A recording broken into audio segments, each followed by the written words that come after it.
تو اس کے لیے دیکھنا یہ ہوگا کہ در حقیقت کیا اس وقت کے اس زمانے کے علماء کرام بھی اس پر اعتماد کرتے ہیں یا نہیں۔ اس لیے کہ قرآن و سنت پہ زندگی گزارنے والے، قرآن و سنت پہ زندگیاں قربان کرنے والے اور قرآن و سنت پہ زندگیاں کھپانے والے،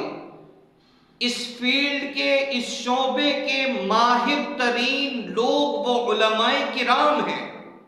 وہ لوگ ہیں جنہوں نے بااثر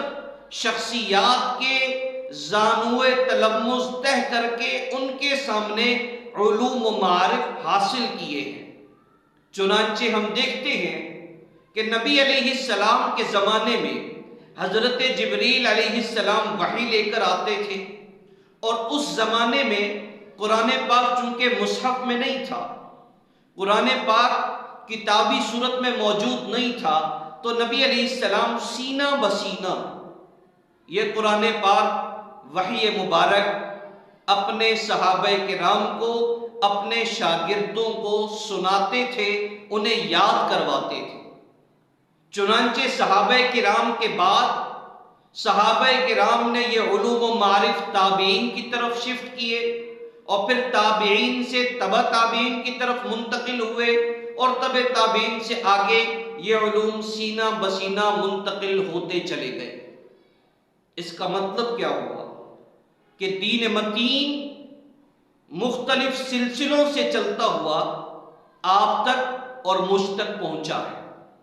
اگر کوئی شخص ہمیں ان سلسلوں کے بارے میں، اس سے قطع نظر بات کے کہ اس سلسلے کے اندر کلام کیا جا سکتا ہے کسی شخص پر، لیکن اگر یہ کہنا کہ یہ تمام لوگ ہی غلط تھے اور تمام لوگوں کا علم کمزور تھا، ان کے اعمال میں انسان غلطیاں نکالے اور تمام کو، تمام اجماع کو ہی غلط قرار دے دے، تو یہ اس کی بات کسی بھی طریقے سے درست نہیں ہو سکتی۔ اللہ کے نبی صلی اللہ تعالی علیہ وسلم نے فرمایا لا تجتمع امتی علی الضلالہ، کہ میری امت گمراہی پر جمع نہیں ہو سکتی، چنانچہ اختلاف ہوگا۔ فرمایا اختلاف العلماء رحمت، علماء کا اختلاف وہ رحمت ہے، لیکن بشرط یہ کہ وہ اختلاف برائے اختلاف ہو، اختلاف کے ذریعے سے ذاتیات پر جرح و تعدیل کرنا یہ مقصود نہیں ہے۔ تو میں عرض یہ کر رہا ہوں کہ ارد گرد کے اندر ایسے لوگ موجود ہیں جن کا اثر و رسوخ بھی ہے، جن کے علم کو سننے کے بعد، جن کے قرآن کے تراجم اور معانی سننے کے بعد بہت سا طبقہ ان کی طرف چلا جاتا ہے، اس کا مطلب یہ ہرگز نہیں ہو سکتا کہ وہ 100% درست ہے، بلکہ دیکھا جائے گا کہ جو قرآن کے معانی سمجھا رہے ہیں، احادیث کے مطالب بیان کر رہے ہیں، کیا انہوں نے کسی اہل اللہ سے یہ علوم اخذ کیے ہیں یا خود سے بیان کر دیے ہیں؟ تفسیر بالرائے اور اسی طریقے سے احادیث کا اپنی رائے کے ساتھ ترجمہ کرنا، اپنی رائے کے ساتھ جو خود میری سمجھ میں آئے، جو خود میرے ذہن میں اس کا معنی آئے، اسے بیان کرنا، اگر یہی کرنا تھا تو پھر ہر شخص کتاب اٹھا کر، آج چونکہ قرآن پاک عربی میں ہے، عربی کے تراجم اور معانی موجود ہیں، تراجم اور معانی کی قرآن پاک کے سلسلے میں تفاسیر موجود ہیں، تشریحات کی تفاسیر موجود ہیں، توضیحات کی تفاسیر موجود ہیں، اسی طریقے سے حدیث میں حدیث کے لیے حدیث کی ترجمے والی کتابیں موجود ہیں، تشریحات موجود ہیں۔ تو اس طرح تو یہ مدارس، یہ تعلیمی ادارے بند کر دیے جائیں، اس لیے کہ تمام چیزیں تو اردو کے اندر موجود ہیں، اور یہ بچے جو سفر کر کے ایک علاقے سے دوسرے علاقے کی طرف، ایک شہر سے دوسرے شہر کی طرف اور ایک ملک سے دوسرے ملک کی طرف سفر کر کے علوم حاصل کرتے ہیں، ان کے علوم کا حاصل کرنا چہ معنی دار ہے۔ ان کو تو چاہیے کہ یہ بند جگہ میں بیٹھ جائیں اور وہاں علوم حاصل کریں،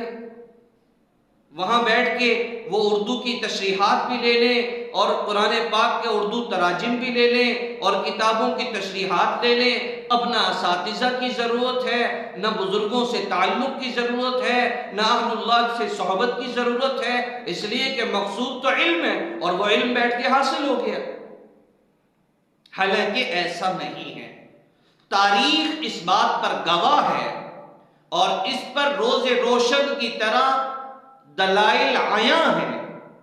کہ دین اسلام تاریخی حیثیت سے ہم تک پہنچا ہے. یہ دین اسلام سینہ بسینہ ہم تک منتقل ہوا ہے. اس لیے کوشش یہ ہو کہ اپنے قرآن پاک، احادیث رسول،